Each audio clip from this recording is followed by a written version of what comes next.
चलिए, which of the following factor are improved in gas turbine in presence of heat exchanger and reheater. जब हम reheater और हम क्या लगा रहे हैं, हीट एक्सचेंजर लगा रहे हैं, तो क्या होगा, only the specific power output, सिर्फ स्पेसिफिक पावर आउटपुट चेंज होगी इसमें, ठीक है। तो हमारे पास क्या है, इंप्रूव होगी, ओनली द थर्मल एफिशिएंसी बढ़ेगी हमारे पास, neither thermal nor specific power, both thermal efficiency and thermal power दोनों की बढ़ेगी हमारे पास। तो ये हमें बताना है 187 का।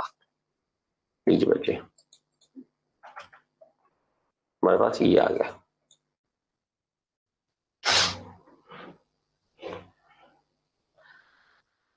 वन 187 का जल्दी से बताइए बेटा, जल्दी से, शाबाश।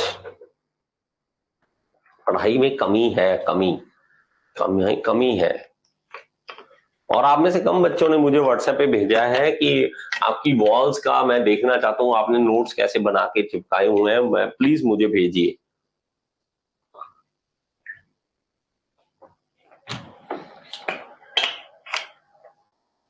प्लीज मुझे भेजिए कि किस तरह से आपने नोट्स जो है दीवार के ऊपर चिपकाए हैं, कैसा मुझे माहौल देखना है कि आप कैसा पढ़ रहे हो रूम के अंदर, किस तरह से बैठे हो, ठीक है। So D is the right answer. Both the thermal efficiency and thermal power output दोनों चीजें बढ़ती है हमारे पास।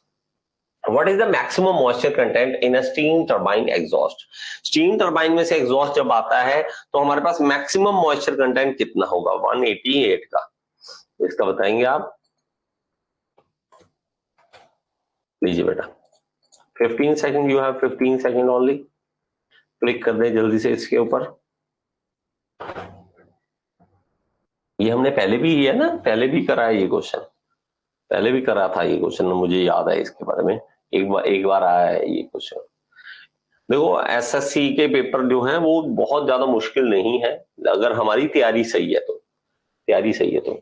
अगर आपकी तैयारी सही नहीं है फिर तो बेटा मुश्किल सब कुछ ही है, ठीक है। और ये तो फिर अगेन बार बार जब करोगे तो अपने आप रट्टा बच जाएगा। तो ये 15% होता है बेटा, 15% इज द राइट आंसर। इतना हम मॉइस्चर कंटेंट मैक्सिमम इसके अंदर रख सकते हैं। चलिए, ये भी थोड़ा उल्टा पुल्टा है तो आपको बताना है बेटा, ठीक है। आपको 1 और 2 ABCD आपको मैच करना है।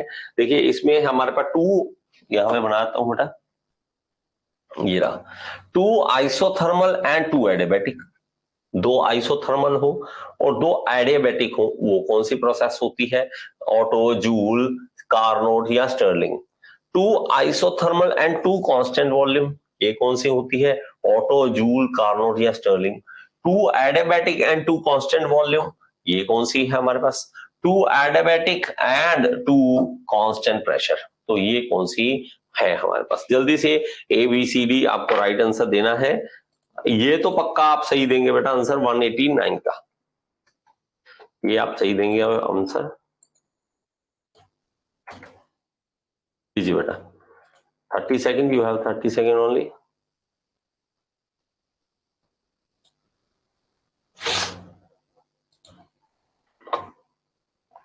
जल्दी से बताएं बेटा, जल्दी से। दिख रहा है ना, दिख रहा है क्वेश्चन, जल्दी से बताइए बेटा।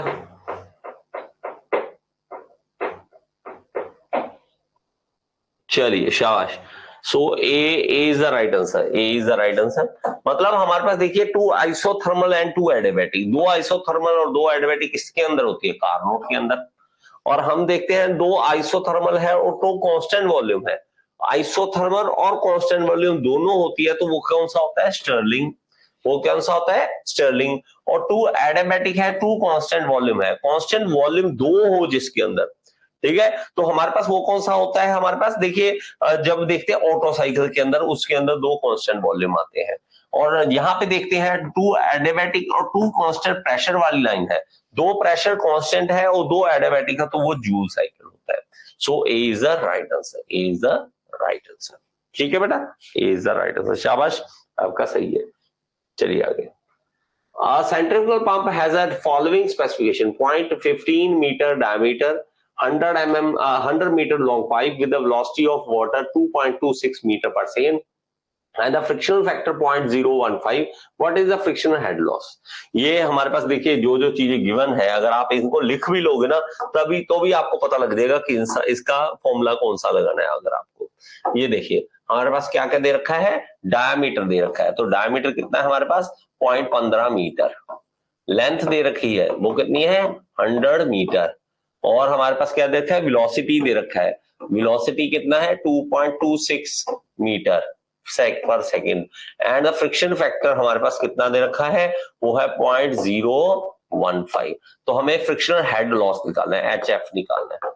ठीक है, तो ये फॉर्मूला सबको पता होता है बेटा, सबसे जो फेमस फॉर्मूला है यही है फ्रिक्शन हेड लॉस। इसके बारे में ही आपको बता दें बेटा, आपको सिर्फ फॉर्मूले में पुट करना है वैल्यू को। ठीक है, 30 सेकेंड आपके पास, इसके ऊपर क्लिक कर दीजिए। चलिए जल्दी से, तो सब कुछ तो दे रखा है बेटा, सब कुछ दे रखा है, करना क्या है सिर्फ फॉर्मूले में पुट करना है। कौन से फॉर्मूले में, 4FLV square by 2GD, 4FLV square by 2GD, ये फॉर्मूले में डालना है। तो हमारे पास ये गिवन है बेटा FLVDG 9.81 होता है, तो ये इसमें डाल दीजिए बेटा, और कुछ नहीं करना इसमें, और कुछ नहीं करना। तो मतलब ये सारा कुछ करने के बाद आपके पास 10.141 आ जाएगा, 10.41 इज द राइट आंसर। इसमें बस आपको ये फॉर्मूला पता होना चाहिए, ये फॉर्मूला पता तो आप कर सकते हैं। चलिए आगे, सॉरी यहां पे आ जाइए, select the option correctly match, तो एक दूसरे से मैच करना है बेटा।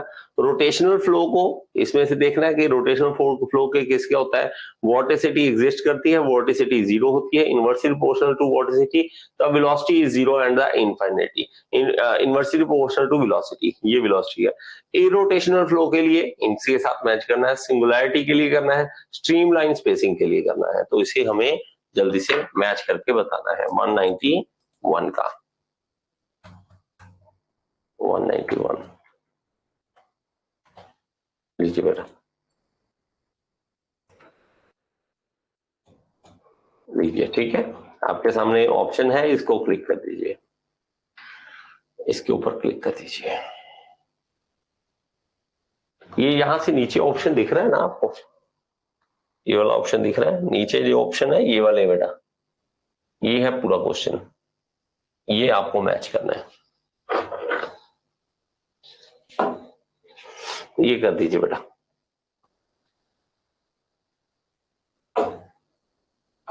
जल्दी कीजिए, जल्दी कीजिए, शाबाश।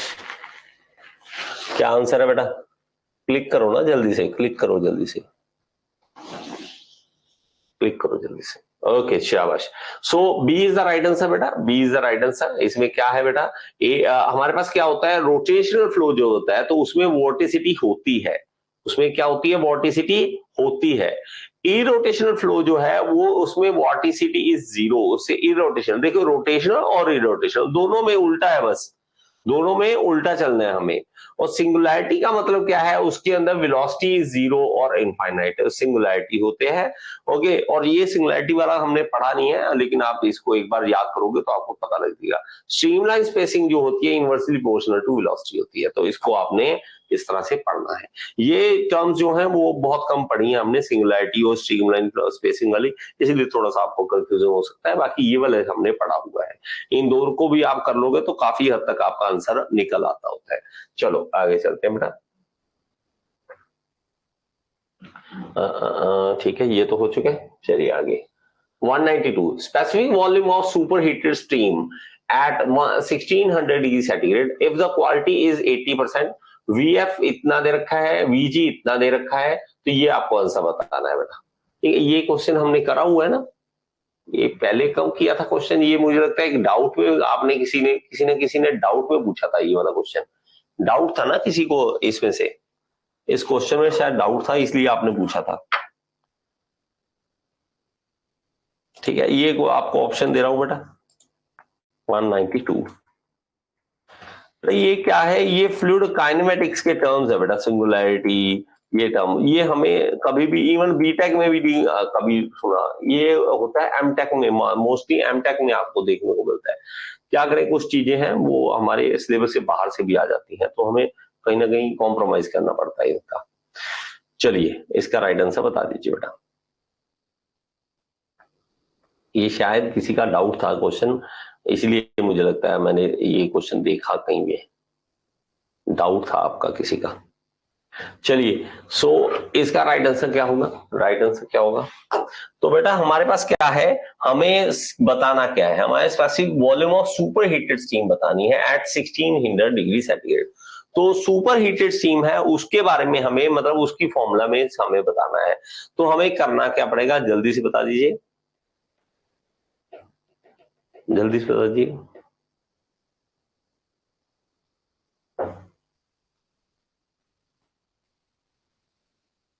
ये थोड़ा सा क्वेश्चन में गड़बड़ नहीं है? देखो एक चीज देखना, यहां पे कह रहा है क्वालिटी इज 80%। अगर 80% क्वालिटी है तो उसका एक्स कितना आ जाएगा, एक्स आ जाएगा उसका, यहां पर देखो बेटा एक्स आ जाएगा यहां पर, और एक्स की वैल्यू कितनी आ जाएगी 0.8। और अगर एक्स 0.8 है तो वो तो वेट स्टीम बन गई ना, तो इसको वेट स्टीम कर लेना। ये वेट स्टीम है, ना कि हमारे पास ये सुपर हीटेड है।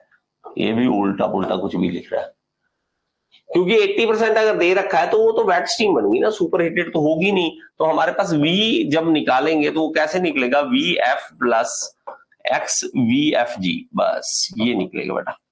VF हमें दे रखा है, जो जो वैल्यू दे रखी है हमने पुट कर देनी बेटा।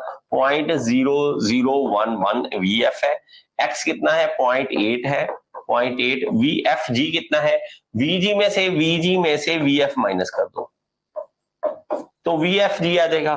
तो ये मेरे पास कितना आ जाएगा 0.0011 प्लस 0.8, और VG कितना है हमारे पास, VG है 0.3071 माइनस VF कितना है, VF है 0.0011। लीजिए बेटा, तो इसको सॉल्व कर देंगे। सॉल्व करने के बाद हमारे पास राइट आंसर क्या आएगा इसका, जल्दी से ए इज द राइट आंसर, 0.25 हमारा आ जाएगा, 0.25 हमारा आ जाएगा। चलिए आगे 192 का 0.25 के करीब आ रहा है, शाबाश। चलिए for the same compression ratio and heat rejection, तो ये बहुत आसान सी बात है। कंप्रेशन रेशियो कभी भी आए तो आपने ऑटो को जिता देना बस। ऑटो सबसे आगे होगा, ठीक है, डीजल सबसे बाद में होगा और ड्यूल बीच में होगा। तो ये हमने कंप्रेशन रेशियो का तो याद कर रखा है ना, कि कंप्रेशन रेशियो कभी भी आता है हमारे पास तो हमने क्या कर देना है कि ऑटो साइकिल वाला जो है वो सबसे ज्यादा होगा, ऑटो सबसे ज्यादा होगा। सबसे ज्यादा का मतलब ये इधर आएगा, ये वाला इधर वाला मतलब ऑटो साइकिल सबसे ज्यादा, ड्यूल इधर, फिर ये डीजल। लेकिन ये साइन गलत दे रखा है यहाँ पे, ये साइन जो है वो आपको ग्रेटर देन वाला आना चाहिए, यहाँ पे ग्रेटर देन वाला ये है। So B is the right answer, B is the right answer. बस आपको ये लेस देन, यहाँ पे ग्रेटर देन देखना। ऑटो ज्यादा है ड्यूल से, ड्यूल ज्यादा है डीजल से। जब भी कंप्रेशन रेशो की बात आ जाए कहीं पे भी तो हमें यही रखना है। अगर कंप्रेशन रेशो नहीं लिखा तो उल्टा कर देना है, डीजल को जिता देना है, फिर ऑटो लास्ट में हारेगा और ड्यूल हमेशा बीच में ही रहेगा, ड्यूल हमेशा बीच में ही रहेगा। 193 का 194, if the stream function satisfy the Laplace equation it is possible case of fluid flow which have, देखिए ये भी आपको कहूंगा कि ऐसा क्वेश्चन आप कहीं ना कहीं आपको करना पड़ेगा कॉम्प्रोमाइज किसी चीजों के साथ। काइनेमेटिक में कहीं ना कहीं हमारे स्टूडेंट जो डिप्लोमा वाले हैं या एसएससी वाले हैं वो फंसते हैं कहीं ना कहीं। लैपलास इक्वेशन अलग से ही बहुत बड़ी चीज है, तो उसको कराना थोड़ा सा ये चीज है डिप्लोमा वालों के लिए थोड़ा रह जाता है, ठीक है। तो ये इरोटेशनल के लिए ये याद कर लिए बेटा। if a stream function satisfy the Laplace equation it is possible case किसका होगा, अगर लैपलास इक्वेशन को सेटिस्फाई करता है तो इरोटेशनल फ्लो का होता है। तो बस अपना दिमाग में बिठा लीजिए जो जो क्वेश्चन इसके रिगार्डिंग आते हैं, नहीं तो आप आगे चलिए इसको। चलिए आगे, which of the following statement is are correct with respect to gas turbine power plant? Gas turbine power plant में से इसमें से क्या सही है? Smaller in size compare to steam power plant for the same power output. अगर कहता है कि हमारे पास same power plant, same power output है, सेम पावर आउटपुट है, तो हमारे पास स्मॉलर साइज होगा स्टीम पावर प्लांट के कंपैरिजन में, ठीक है। तो गैस टर्बाइन का स्मॉलर साइज होगा।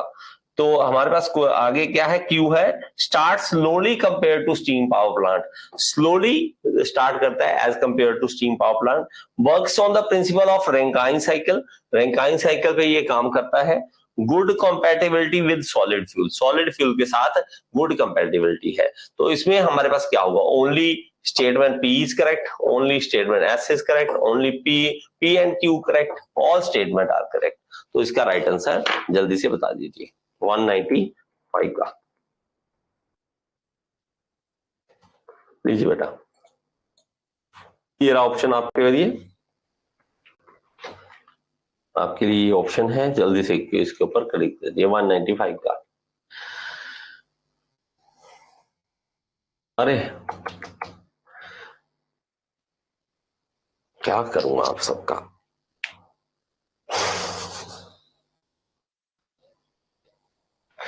बेटा ये और नहीं तो, है ना, और नहीं तो ज्यादा नहीं आपको कुछ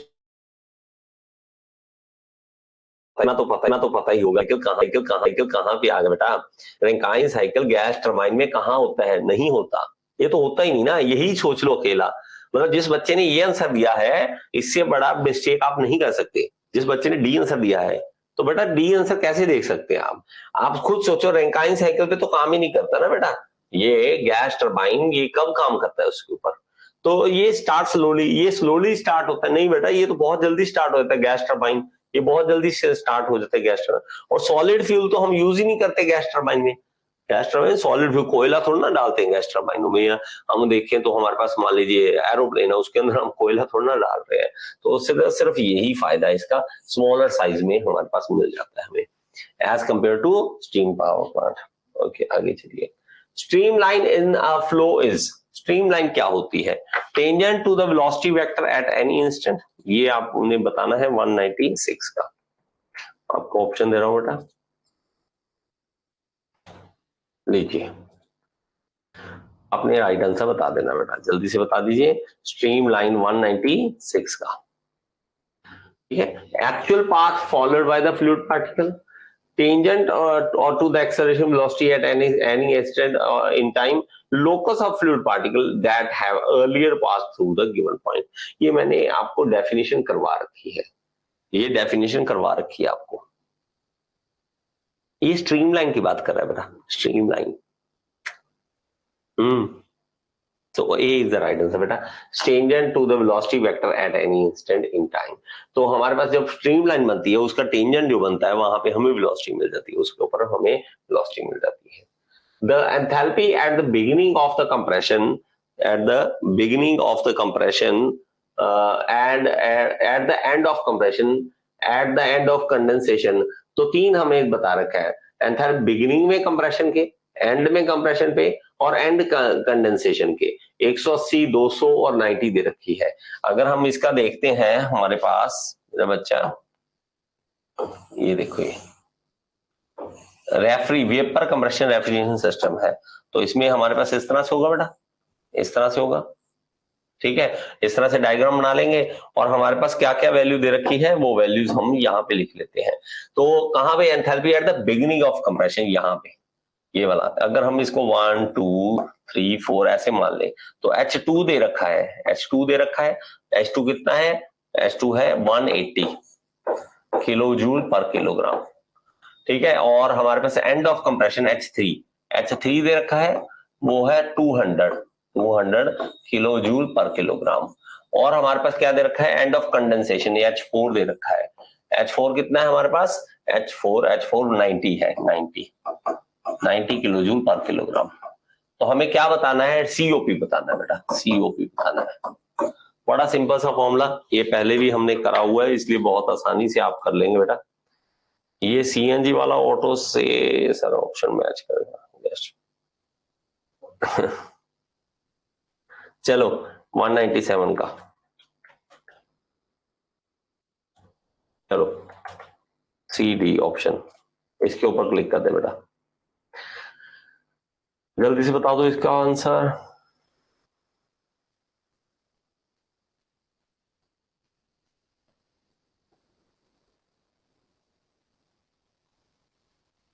हो गया टाइम, जल्दी से करो। शाबाश शाबाश शाबाश शाबाश।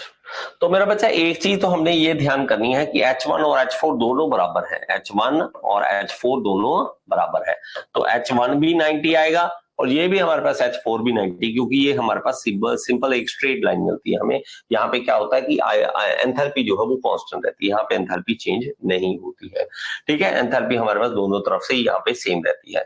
और हमने क्या करना है बेटा, सीओपी निकालना है। तो सीओपी कैसे निकलेगा, यहाँ का रेफ्रिजरेशन इफेक्ट, ये रेफ्रिजरेशन इफेक्ट है बेटा H2 माइनस H1, ये रेफ्रिजरेशन इफेक्ट है। और ये है हमारे पास क्या है कि हमारे पास वर्क डन, जब हम वर्क डन देखते हैं तो वर्क डन की बात करते हैं, कहां पे वर्क डन कर रहे हैं, तो वर्क डन अगर देखोगे हमारा कहां होता है, कंप्रेसर में।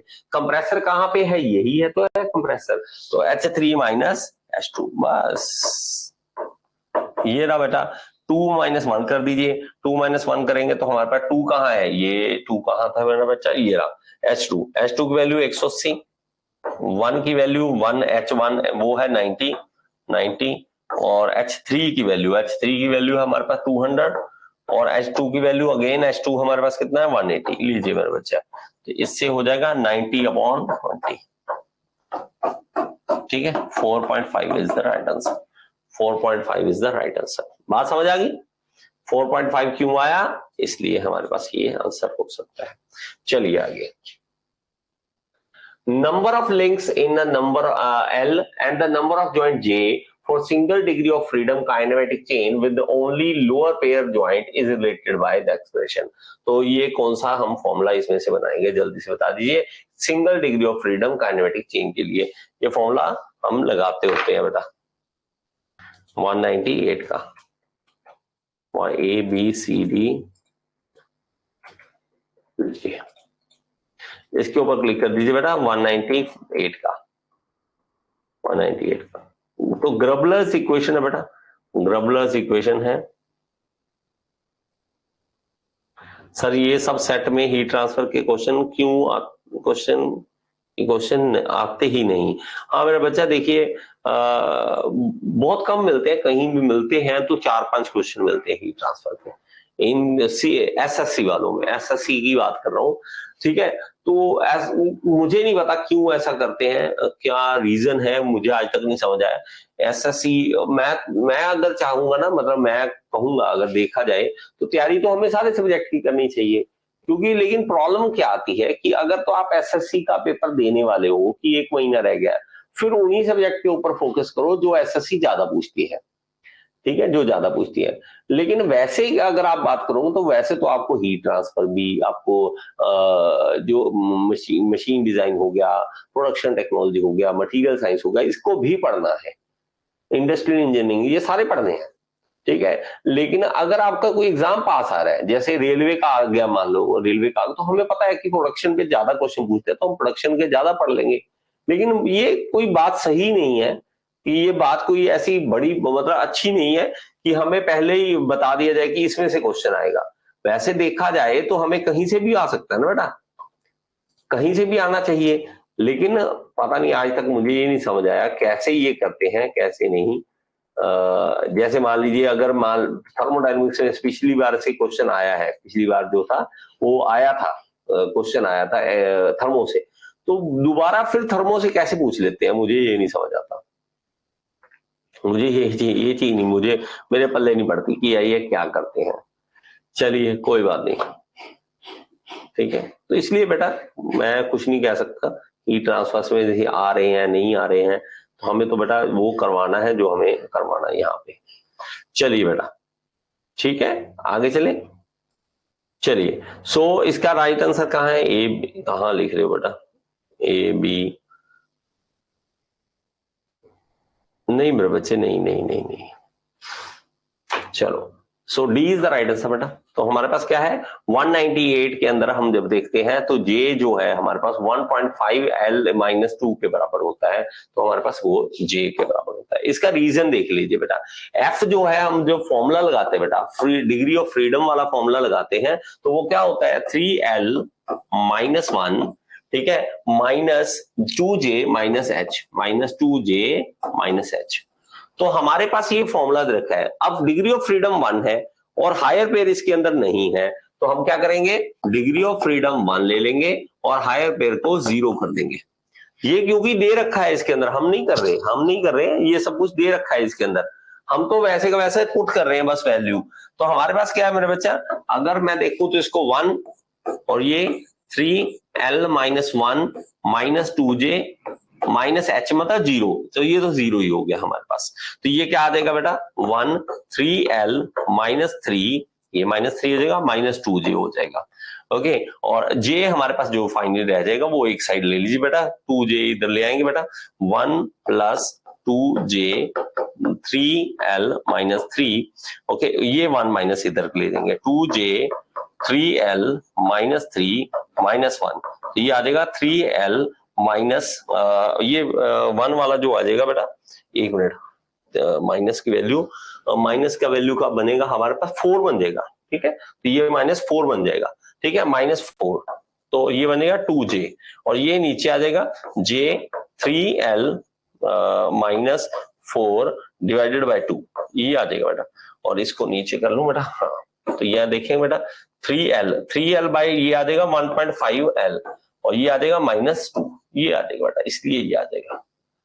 देख लीजिए इस तरह से करना है, ये अब तो समझ आ गया क्यों करना है, ये कैसे आया ये तो पता लग गया, ग्रबलर के अनुसार कैसे करना है, ग्रबलर इक्वेशन को लेके कैसे करना है ये तो पता लग गया या नहीं, रीजन पता लग गया किस तरह से करना है हमें।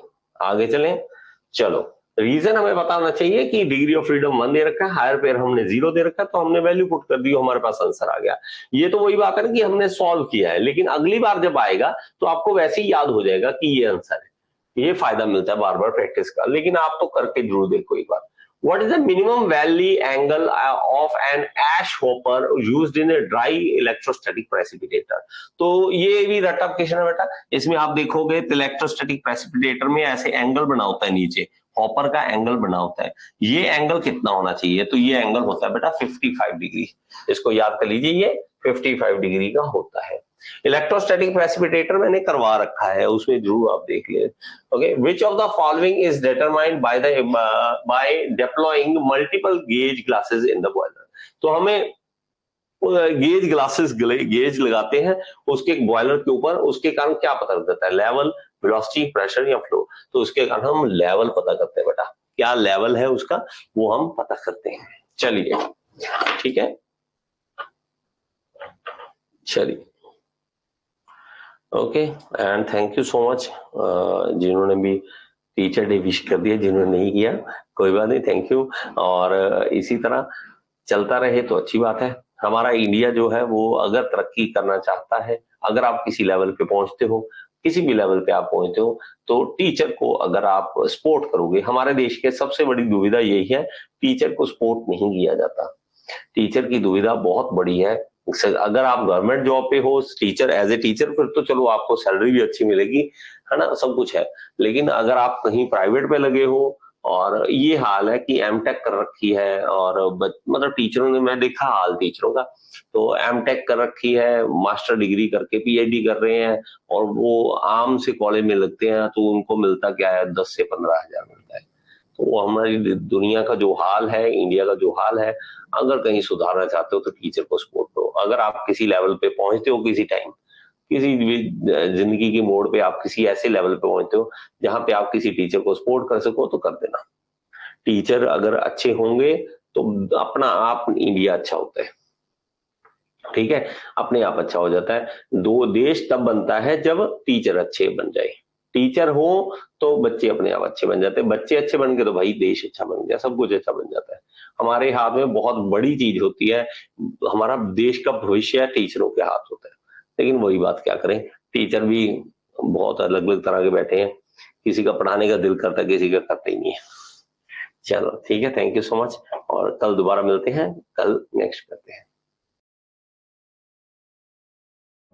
हेलो दोस्तों, क्या आप जूनियर इंजीनियर बनना चाहते हैं और पाना चाहते हैं सरकारी नौकरी, या किसी प्राइवेट कंपनी में इंटरव्यू क्लियर करना चाहते हैं? चाहे कोई भी एग्जाम हो, SSC JE, RRB JE, ISRO, NHPC, all state AE JE exam के लिए, सबके लिए एक ही कोर्स काफी है, all in one AE JE course.